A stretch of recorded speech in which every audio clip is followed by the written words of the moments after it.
We're live. Hi everybody, welcome to the table. I want to introduce Ruth and Ron Bland. They are our gurus for marriage, everything marriage. They are with Por Vida Marriage Ministry, so I'm excited to have them today. Welcome, Ron and Ruth. We also are missing Becca today. She is celebrating her marriage, and her husband are taking a weekend away.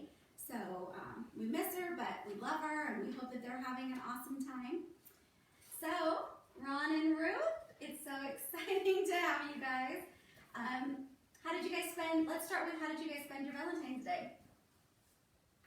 We slept in a little bit. We took the day off for the first time in, I guess, the first time. First time. And we slept in a little bit. Had a little bit of breakfast, and then just we went to a movie while we went shopping for some Valentine's perfume, cologne. That's always yummy. Went to a movie, and then he had ordered dinner, and we took it home because we wanted to avoid the big crowds Yes. for Valentine's Day. So it was pretty awesome. Yeah, I did offer to get food from Red Lobster, but unfortunately I'm allergic to shellfish. Oh. So she's like, no, we're not spending Valentine's Day that way. So we made alternative. Oh, talk about love. That's love. Yeah. If you can sacrifice your lobster and your crab for your mate, that's love. Awesome. Okay, well, I have you guys here today. We want to talk about we want to touch a little about who you are, what you're doing in your ministry, and then also just we're interactive with our people and what makes your ministry, what makes your marriage thrive. Because, and I will say this, I've known Ron and Ruth for a short time, for a little over a year now, but when it comes to a marriage that I respect, that I admire, that I see as a great example of a godly marriage, this is it. Ruth and Ron are very humble. They love each other. It's very evident. But besides that, they respect each other. They honor each other. I love the way, Ron, you kind of, not baby because she's not a baby, but you kind of baby her. You protect her. You cover her. And so I want us to touch a little bit on that because as women, I mean, that's what we want. But also that's God's call on a husband. And then Ruth, the way you are just submissive like that, and it's not a dictatorship, but you have no problem coming up under your husband. And I love that. And so let's touch on some of those things.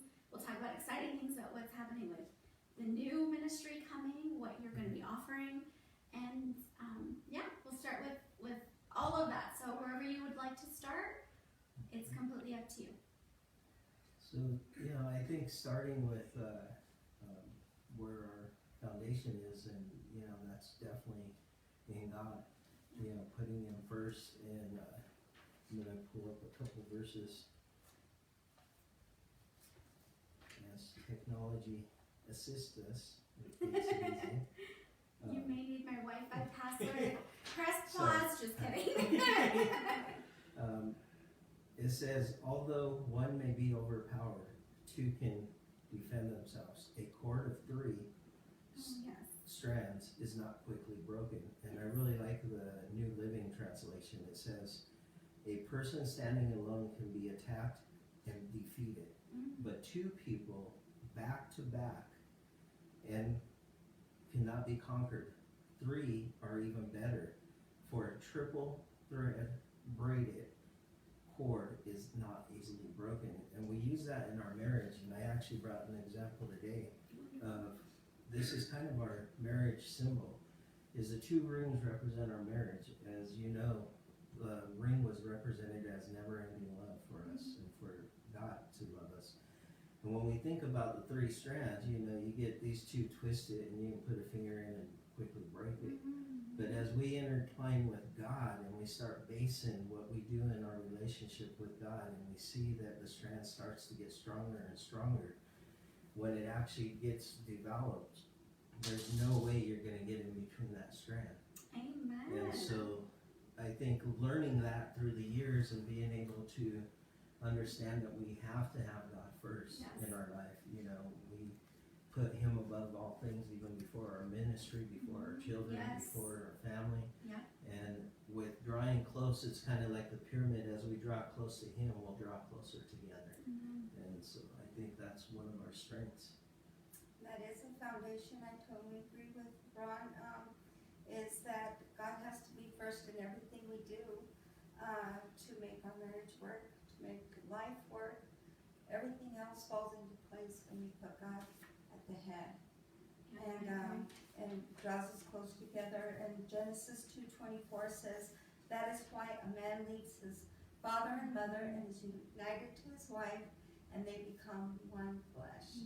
It is one flesh. And then we leave that home of father and mother, and we cleave to one another, and then it becomes God, our head, who is our spouse, our husband, and then the wife, our children, and ministry, and everything else comes after that. Amen. So give us some tips on what does service look, actually forget that.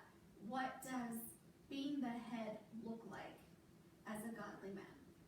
You know, it took a lot of years. When we first got married 25 years ago, you know, I came into an instant family.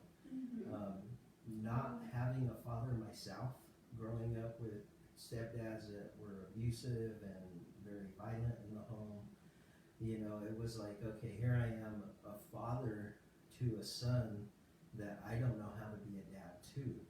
So how do I learn these skills and these things? So it was a rough start. It was a lot of learning, it was a lot of studying, and just, you know, learning by mistakes. One of the things that I learned long ago, and I really like this, and this is for the men out there. Yes, speak to him. This is for you guys that struggle.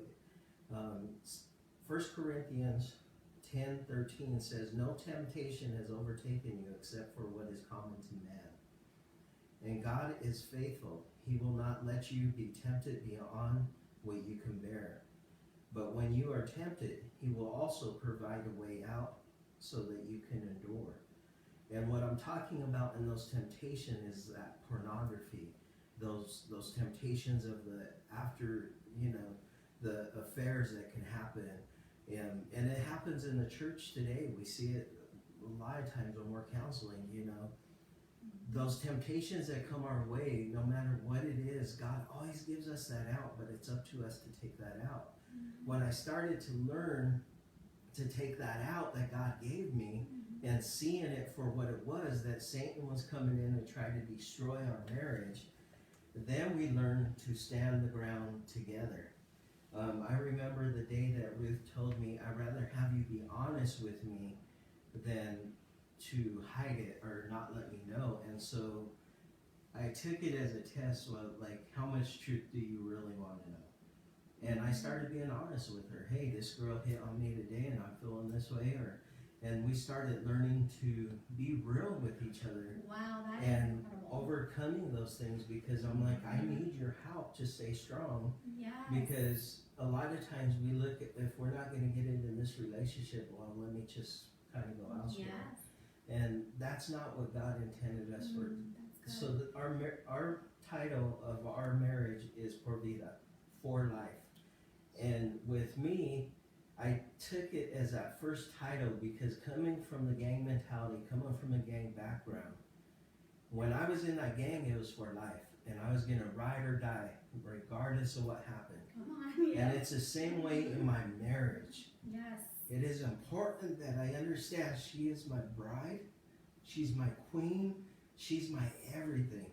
And I need to ride and die for her. I need to be able to be there for her when she's sick, when she's good and the bad and whatever's going to come our way. And doing that, I need to man up. I need to be the man that gets on his knees and prays, that seeks God every day for what does this relationship look like? How can I love my wife outside of just the 14th of February, but on a daily basis? You know, being able to, you know, July the 5th, go and just say, surprise, we're going out and we're going to Yes.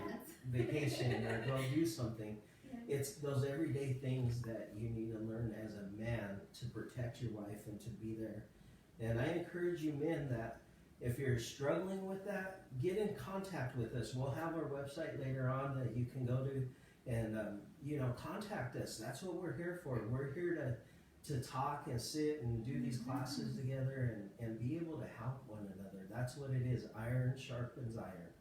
And I love that because I know for women, especially so for a woman, like I know for me in my marriage, if my husband ever came to me and said, a woman is hitting on me, or, this is how I liked it, it made me feel some sort of way, me being insecure in that marriage anyhow and not being loved correctly, it would have crumbled me and it would have created a root. But I love how he loves you and you're secure in your marriage and you're secure in your husband, that you're like, just tell me, we can get through anything. And those are huge words, because anything is literally anything. But I have to ask you, when he would come to you, or if he came to you with something like that, as a woman, how did that make you feel? Well, the enemy's out to kill, steal, and destroy, and he uses any trick that he can to get to us. So naturally, jealousy is going to Yes. come up. Uh-huh. Jealousy and just these feelings of, wow, I didn't know that was happening. How do I deal with this? But I'd rather know up front and say, hey, let's work through this together. How can we avoid things like that? Not hang out in those crowds where women can do that. Stick together in public Yes. places. Yes. And do not, we can't let the enemy sneak in and throw those arrows at us. And we've always got a choice. Yeah. We've always got a choice of, I always say, what would Jesus do? Mm-hmm. And that's the key. Jesus is the key. And what would Jesus do in that situation? And you got to think, and we always have that choice. We can choose to walk away, or we can choose to give in. And it's tough doing that sometimes. Yeah. Giving in to the temptation is a lot easier than saying, no, we are Taking going to the high road. overcome, Mm-hmm. and I'm going to make this choice, and we're going to walk together, and we're going to overcome that temptation. And so you would just combat it with each other and in prayer. Yes.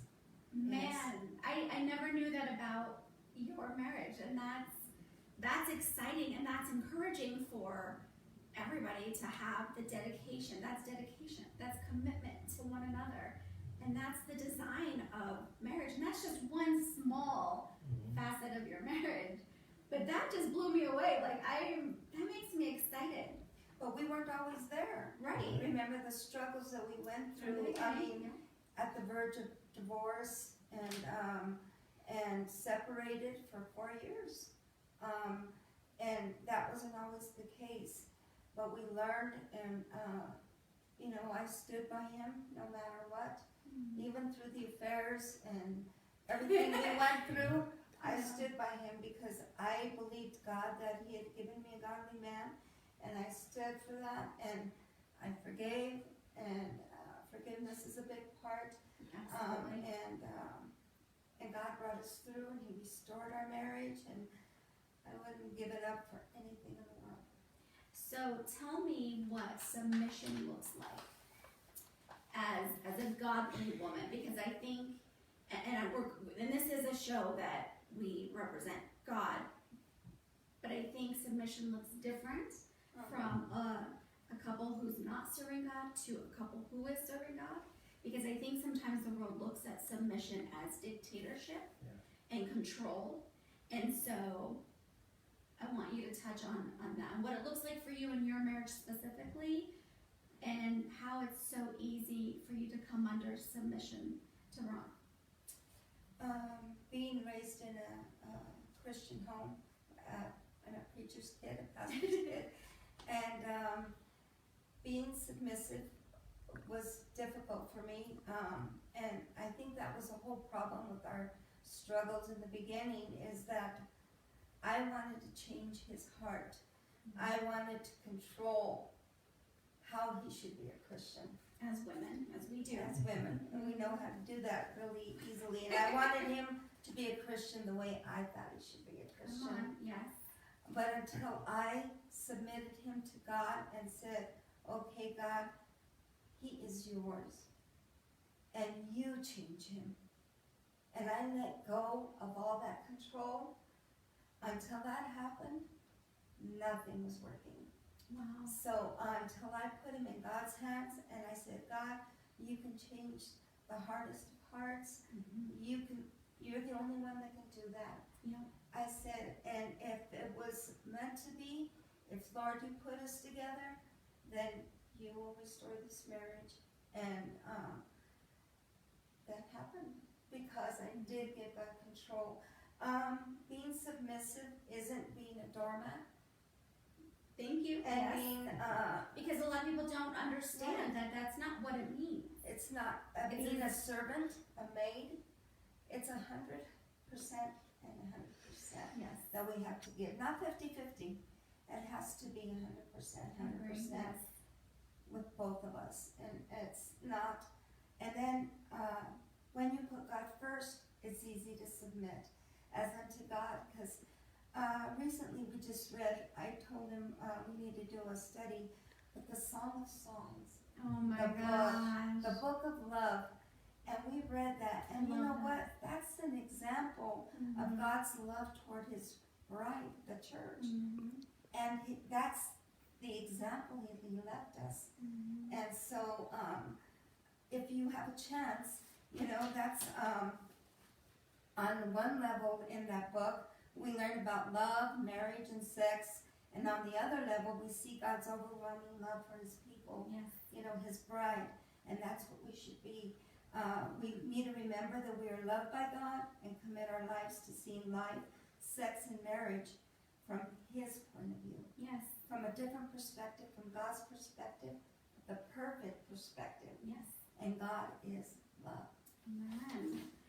So I think what I'd like to do is at some point, because I think sex, the church isn't talking about it.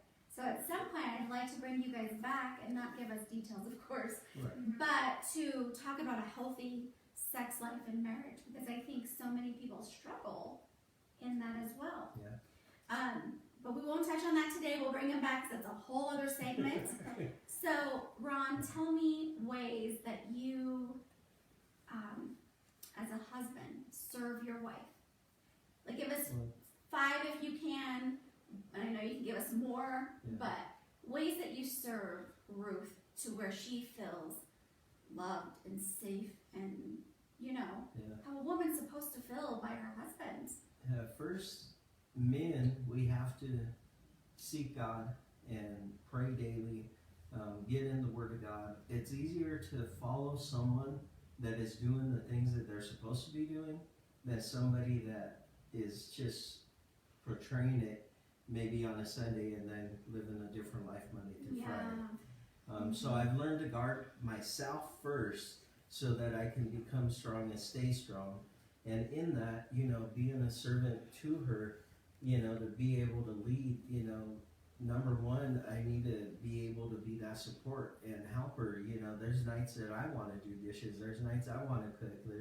So she's not always the one having to do that. You know, being a man doesn't mean that you just do the things in the house or you go out and make the bread and come home and it's more than that. It's giving her a night out, you know. Physically, I can't do a lot being disabled, but, you know, I give her days at the spa. I give her, you know, I like to send her to... Jesus! Every weekend he brings me breakfast in bed, and he makes breakfast every weekend. So Well, flowers, I noticed Yes. you always have fresh roses and flowers of some sort. Is that you're doing? That was one of the commitments I made because my mom taught me, you know, that I rather smell the roses when I'm alive and enjoy them and know where they come from than to have them sitting on a grave that's going to die eventually. And so I've always had that to where I wanted to give her the best flowers, and I had a shop that I would go once a week to. Like, they knew me so well. Gosh, that's awesome. They were just like, hey, you again, regular order. You know, they would know when it was special occasions or whatever. Yeah. And, just little things like that, or you know, even just sitting back renting a movie for the night and saying, the nights you're not cooking, we're gonna order some food and we're gonna just spend the time together. Girl, you are blessed. I am. It's very romantic. He'll just say we're going on a date, and I like that. I don't like when he tells me we're going on a date, we're going at 6:30, we're going to a movie, we're going to dinner, we're going, and this day is ours, and then I feel good because it's not a surprise, but yet it is, because he's taken over the whole day. Yeah, he planned takes it all. charge. He takes charge, Yes. and then we just go, and I know that I don't have to sit there and cook dinner. I don't have to clean the house, because I can be a Martha a lot, where I'm constantly busy, and sometimes I have to be aware of that, because women can get busy. Yes. And when he first told me, I don't want the last few minutes of your day. And he's an early bird, and I'm a late person. Oh. I don't like mornings, and so it's hard for me because I can stay up late. Mm-hmm. We got to be careful of that, and I still struggle with that sometimes because I'm always busy at the house. There's always something to do. Always. You know, always. Yeah. As a It's woman, never ending. your house can be spotless, and you'll think of a nook or a cranny that needs to be cleaned. But sometimes you gotta leave it, and you know what? It doesn't go anywhere. It'll stay there for when we need, when you. And Ron will just hire a maid to come in and do it. He does. I tried that. It's hard because they don't clean the way you do. Right. But, And so she's he's a very Spaniard, romantic, and he so. will, and he helps me, and it's the way it should be. Amen. That is awesome. So how do you, as a wife, serve Ron? I What try makes to him, I'm sorry for interrupting, but to make him feel like he's respected, he's honored, because I know that's important. And I know a lot of the times we emphasize, well, what is the man doing for me? But as wives, there's more to us than cleaning house, making sure you have clean clothes, and there's more that we can do as wives to help our husbands, to build them up, to make them feel like, man, you are amazing, you're worthy. So that's what do you do for him? Just what you said. Sometimes we don't tell them enough how amazing they are, and that you love them. I do it on a daily basis. We call each other in a text message all day long. You got to do this daily. Yeah, I agree. And tell them you love them. I give them massages.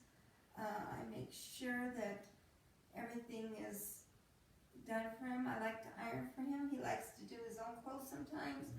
But and I have to ask him, because sometimes men don't tell you what they need. Right. And so sometimes I'm like, well, how do you like this done? Or so you have to communicate that. Absolutely. And how do you like this done? What makes you happy? How does this make you feel? Mm-hmm. Do you like this or do you like this? Mm-hmm. And so that's the way I feel. And when he ministers, it makes me drool. Oh, I love When he that. ministers and he's ministering and he's preaching and he's ministering to someone, I just sit there and I fall in love with him You're just all over amazing. him, Yeah. because it's God through him. Yes. And you know what? I want to serve him the way he needs to be served. And I just look for any chance, and I see what he likes, and I try to do that. Accommodate that. So Ron, we know for men it's difficult to communicate their needs. And I don't know where that comes from, because I don't really know men. Mm-hmm. How they're made up and things like that. But what makes you or how did you get to a place where you became so open to communicate your needs to Ruth? all God, like Yeah. totally God, because I grew up in a home where men are men. You don't cry, Exactly. you hold in your emotions, you deal with the situation, You're the tough one. yeah, machismo all the way through, and Yeah. that's how you do. Mhm. And it wasn't until reading the Word of God and understanding that it's okay to have emotions, it's okay to express things, and now it's like, man, I can't even get through a preaching without crying because I know what God has done for me. There's Yes. many times that I should have been. Even today, we're praying as we're coming up here, and it dawned on me that I could have been dead a dozen times easily through ODs, through being shot, being stabbed. I've had my arm sliced in half, like so many things. Suicide, I was attempted suicide almost 12 times as a young man, and I just sit there and it's like, okay, how do I get past all these hurts, all these things? And it's by my communication to God, being able to release it to God. So as I've learned to release it to God, I also learned to release to my wife that, she understands, because of what I went through, I do have a lot of disability, a lot of restrictions and things I can't do. So even with her just coming and rubbing my back at night, like that is the most amazing thing because it helps me. It makes me feel better, and the touch is amazing. Like even scientists will tell you, and psychologists will tell you that touch is everything. And so being able to, finally get to that point of where I'm not just getting the last 2 minutes of the day.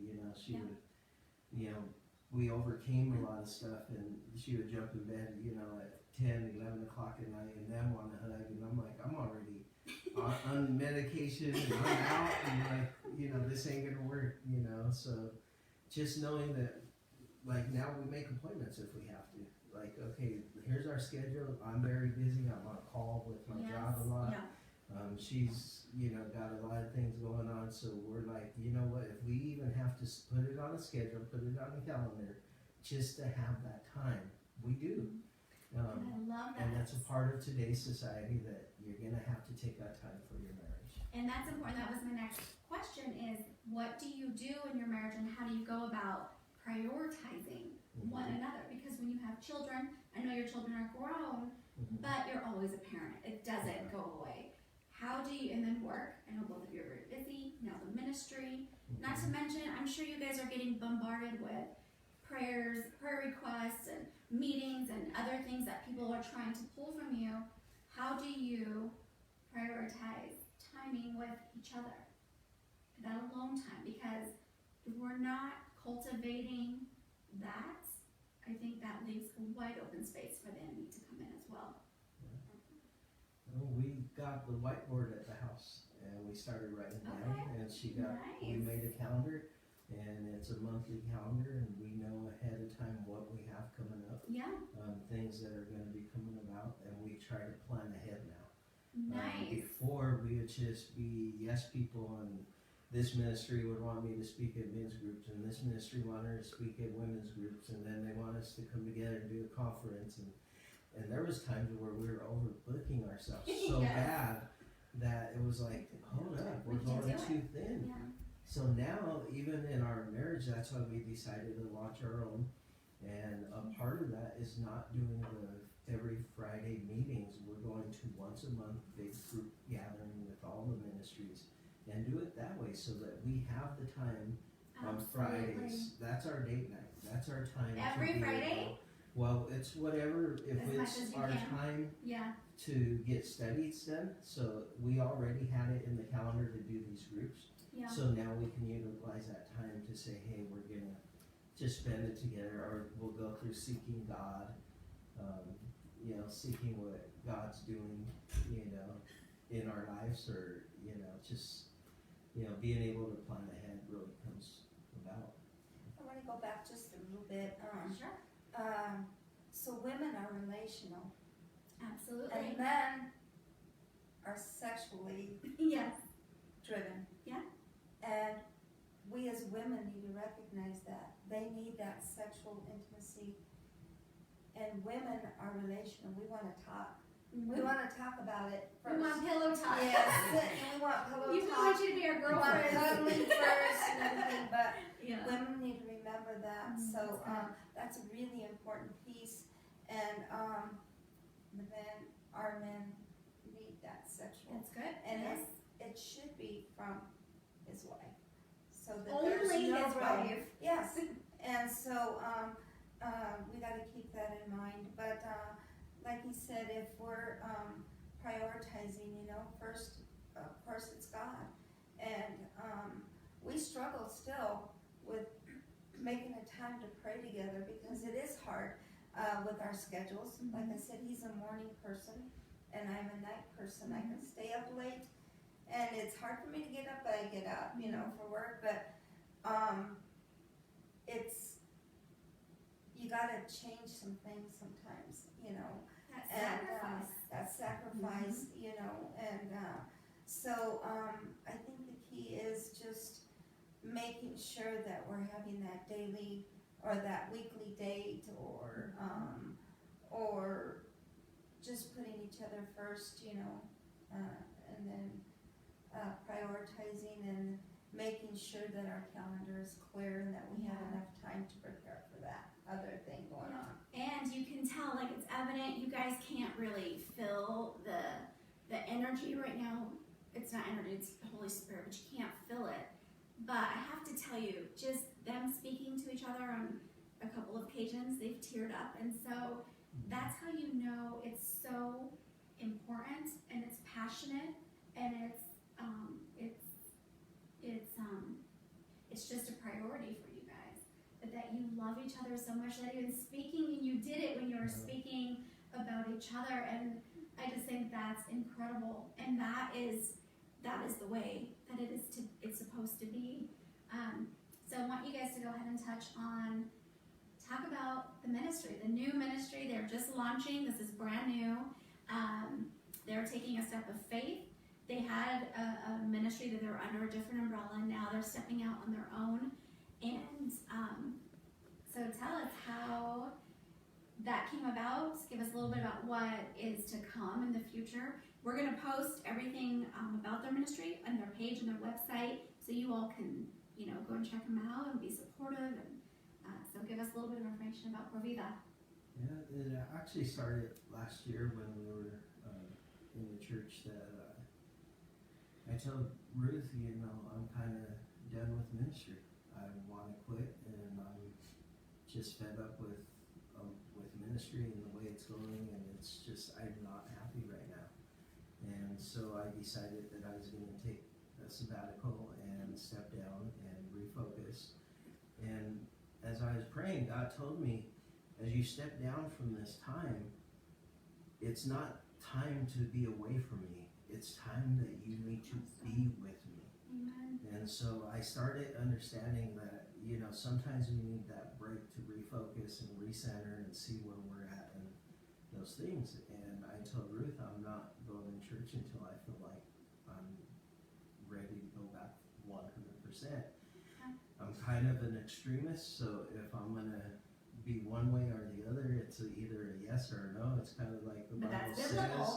Don't be lukewarm. Either you're going to serve me 100% or you're not going to serve me at all. And I was to that point where I was like, okay, Lord, it's not that I don't want to serve you, but I'm just frustrated with some of the ministers and ministries and things. And it's nothing against them. It's just, it's, we need to have God first as our foundation. And so we prayed about it, and we went through a time of, there's a few times she went to church by herself, and I was like, okay, Lord, I know I need to be leading from the front, but I also felt during those times is when I got in the Word the most, and I started seeking God, and God was saying, here you are in a pivotal point of your life to where, we can either come together and we're going to do this thing 100%, and that's what I told her at the beginning of the year. Number one, we're looking for a new church to plant in and be a part of. Yeah. And then, number two, in the marriage ministries, we've been in 2 different marriage ministries for the last 12 years. And we've learned. I've learned a lot from them. I mean, they've blessed us. Yes, training it was training ground, definitely, Yeah. you know, and there's still ministries that I believe in. There's still ministries I would send people to, because we need more marriage ministries. When I agree. 60, I think the last stat that I put was 68% of marriages are failing, and majority of those are in the church, meaning Wow. that they have some kind of faith tied to them, not just 100% secular. So it's not just Christianity; it's all religions. Right. But with that, we need to do something, and if there's more marriages out there, ministries out there, so God woke me up one night, and He tends to do that 4 in the morning. I don't know why, but quite often He does that to me. And I seen our two worlds collide. When we first got married, we had pastors say, "You're never going to make it."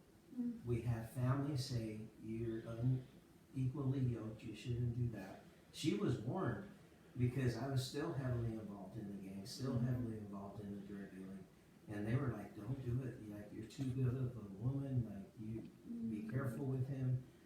But you know, God had the plans of us going through what we went through, because now here we sit in 2020 with all the skills in our toolbox. I guarantee you, there's not anybody out there that had been through something that we have not been through. Literally, we sat in a class one day we had in our home, and there's at least 15 marriages, 10 couples, and everyone shared a different story. And you guys could resonate But with every everyone. story, we're looking at each Wow. other like, we got something. Which makes you perfect for the platform. Yeah, so You know? we decided, so it was a lot of prayer. We went through talking about some names and seeing where we would do. And God showed me, you know, it came back to that gang life, you know, for life. Are we really in this marriage for life? When we take our vow, we say, "I do."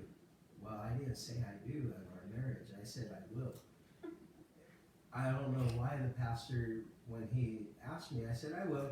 And I didn't even think nothing of it at that moment, but it brought it back here 25 years later, that I will accept the responsibility as a leader. It's Can not we get just those marriage I vows do. changed? That is I awesome. will accept that I need to lead her from the front and not by the back. And a lot of times side by side. Sometimes as men we think we need to put our wife behind us. We need to do that only in battle. Amen. Like that verse said, back to back. When you get in a fight in the gang, what do? You go back to back, because you got all sides and all angles. So God started showing me these things about marriage and gangs, and I was like thinking, okay, Lord, like, how is this pulled together? So I created the word por vida in Old English for a reason, to show that, you know, there's that Old English that's reason. And then the marriage ministry was in real fancy cursive, because as a lady, you know, you guys are delicate, you guys, you know, God's created you in a way that you guys are His bride. Yeah. And we need it as men to remember those things.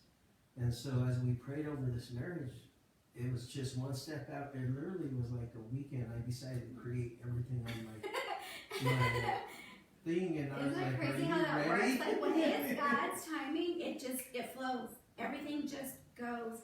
And I love how intricate, even down to the wording. God was like, I even have the wording, the letters. That's how detailed this is. And so that is awesome. So it was difficult. So when he said, "I don't know if I want to do ministry anymore," Oh, I my heart immediately, taking that information right there, I was floored. It was like, we're going to stop, you're going to stop ministry. And it made me wonder, because he had gone through some vicious cycles. We weren't unequally yoked when we got married, because he had given his life back to God. He had rededicated his life.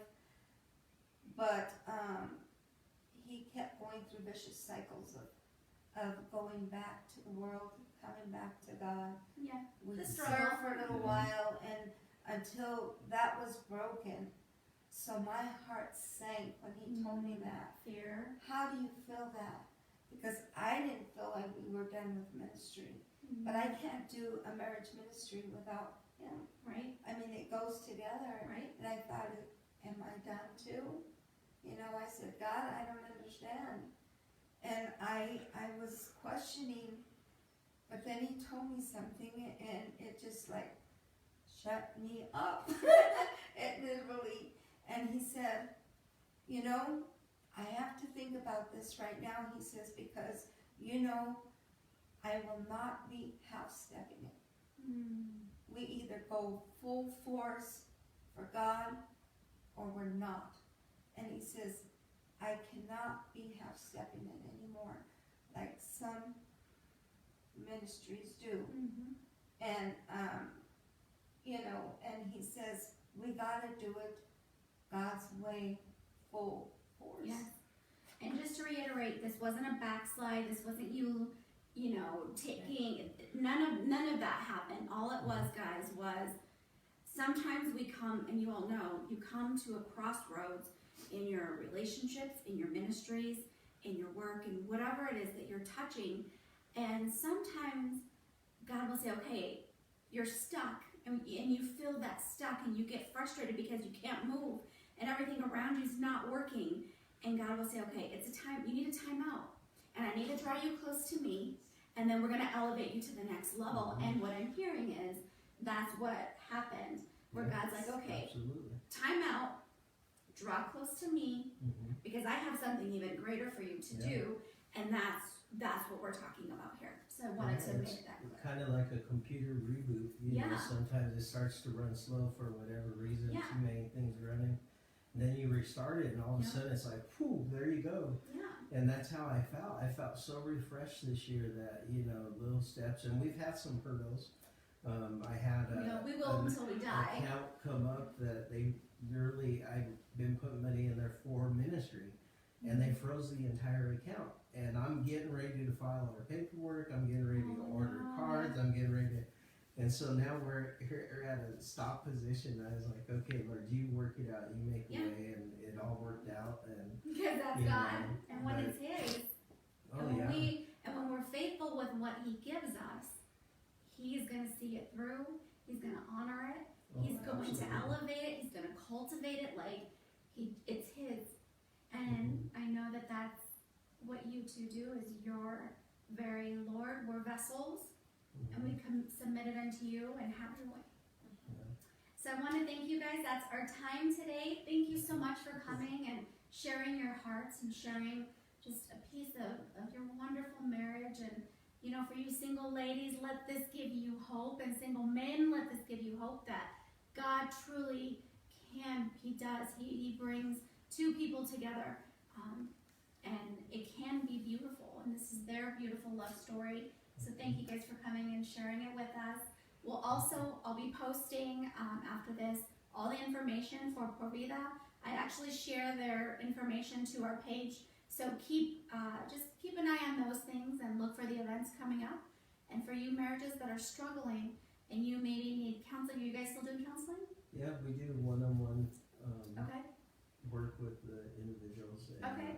So, you know, definitely, we don't charge for anything we do. Conferences, anything that we do, we know God's our finances, and God's made a way. So, and we're actually looking at going to take some classes soon, and we'll become certified counselors through the court. Amen. We really want to work with the court system to be able to, for those domestic violence cases or the court appointed stuff. So God is doing some big things this year for us. Amen. So if you know or if you need counseling, I will make their information available to you on my page. And that's all we have. So you guys have an amazing day. We'll be praying for your marriages. Please pray for the ministries. And we love you guys. Thank you for joining us. I'm going to see you next time. Bye.